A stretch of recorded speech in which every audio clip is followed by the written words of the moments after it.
आज हम लोग श्रीमद् गर्ग संहिता के गोलोक खंड के चतुर्थ अध्याय से प्रारंभ करने जा रहे हैं। पिछली वीडियोस में हमने तृतीय अध्याय समाप्त कर लिया था। तृतीय अध्याय में हमने देखा था कि सारे देवताओं ने श्री कृष्ण के दर्शन पा लिए, उसके बाद उन्होंने उसकी स्तुति भी कर ली, फिर उन्होंने उनसे विनती भी कर ली कि आप धरती पर अवतार ले लीजिए। वो मान भी गए। उन्होंने यमुना माता, गोलोक से 84 कोस भूमि यानी कि वृंदावन और गोवर्धन पर्वत को धरती पर भेज दिया। उसके पश्चात उन्होंने ये भी बता दिया कि वो कहाँ जन्म लेंगे और कौन कौन जो है वो क्या क्या बन के अवतार लेगा।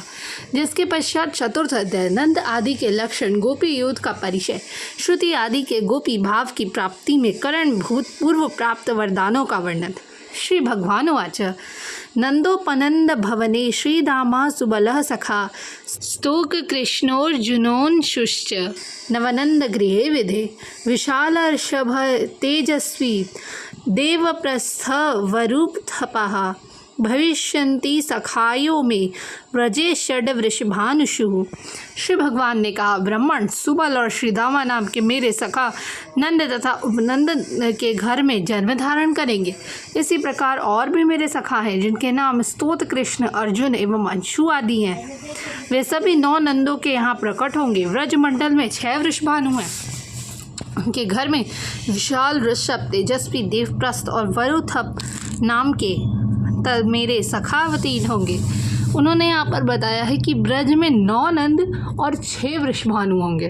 तो उन्होंने कहा कि मेरे यहाँ पे जो सखा है सुबल, श्रीदामा, ये सब भी वहाँ पे जाएंगे। स्तोत, कृष्ण, अर्जुन, अंशु, वृषभ, तेजस्वी, देवप्रस्थ। उन्होंने अपने कुछ सखाओं के नाम बताए और कहा कि ये इन नंदों के यहाँ और इन 6 वृषभानु के यहाँ प्रकट होंगे, जन्म लेंगे। जिसके पश्चात श्री ब्रह्मोवाच कस्य वै नंद पदवी कस्य वै वृषभानुता वद देवपते साक्षादुपनंदस्य लक्षणम।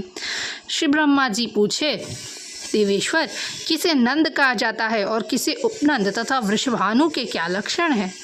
श्री ब्रह्मा जी ने वो प्रश्न पूछा कि नंद किन्हें कहते हैं, उपनंद और वृषभानु के इन सबके लक्षण भी क्या हैं और ये कौन है, किसे कहते हैं, ये भी बताइए।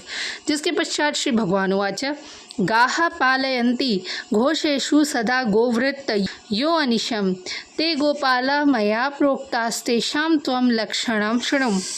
नन्दः प्रोक्तः स गोपालैर्नवलक्ष गवां पतिः उपनन्दश्च कथितः 5 लक्ष गवां कृतिः वृषभानुः स उक्तो यो 10 लक्ष गवां पतिः गवां कोटिर्गृहे यस्य नंदराजः स एव ही। श्री भगवान जी कहते हैं, जो लोग जो गौशालाओं में सदा गौ का पालन करते हैं एवं गौ सेवा ही जिनकी जीविका है, उन्हें मैंने गोपाल संज्ञा दी है। अब तुम उनके लक्षण सुनो। गोपालों के साथ 9 लाख गायों के स्वामी को नंद कहते हैं, 5 लाख गायों के स्वामी को उपनंद कहते हैं और वृषभानु नाम उसका पड़ता है जिसके अधिकार में 10 लाख गाय रहती हैं। ऐसे ही जिसके यहाँ 1 करोड़ गायों की रक्षा होती है वो नंदराज कहलाता है। अब भगवान बता रहे हैं कि यहाँ पे नंद, वृषभानु, उपनंद सब उन्हीं को क्या कहा जाता है जिनके पास गाय होती हैं। जिनके पास 9 लाख गायें होंगी वो नंद हो जाएगा, जिसके पास 5 लाख वो उपनंद और जिसके पास 10 लाख वो वृषभानु।